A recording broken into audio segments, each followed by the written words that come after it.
Hello everyone, চলে এসেছি আবারও একটা নতুন ভিডিও সঙ্গে নিয়ে। আমার চ্যানেলে নতুন যারা দেখছো তাদের অনেক অনেক ওয়েলকাম। তো চলো আজকের ভিডিওটা শুরু করা যাক। আর দুপুরের মেনুতে ছিল সাদা ভাত, তার সাথে ছিল লাল শাক ভাজা বাদাম দিয়ে, আর ছিল আলু পেঁয়াজ ভাজা লঙ্কা দিয়ে।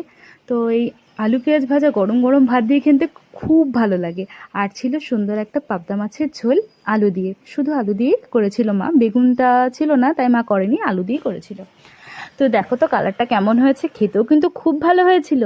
তো আজকের এই সুন্দর থালিটা তোমাদের কেমন লাগলো প্লিজ একটু কমেন্টে জানিও। আর ভালো লাগলে একটা লাইক করে দিও আর সাবস্ক্রাইব করে দিও চ্যানেলটা। তারপরে বিকেলের দিকে বাবা একটু কেটেছিল আম, তো আম খেয়েছিলাম। এই আমটা কিন্তু খুব বড়, দেখো একটা আম কেটেছে 1 প্লেট হয়ে গেছে। অনেক দিন পর মন ভরে আম খেয়েছি। তো খুব ভালো ছিল আমটা, বিশ্বাস করো খুব মিষ্টি ছিল। এটা বোধহয় সম্ভবত ফজলি আম ছিল। তারপরে মা বিকেলে একটু বেরিয়েছিল, এনেছিল সিঙ্গাড়া, আমি বোন মা সকলে সিঙ্গাড়া খেয়েছিলাম।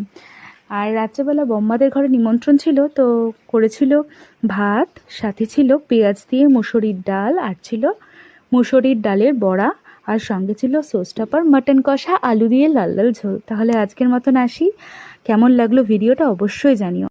টাটা।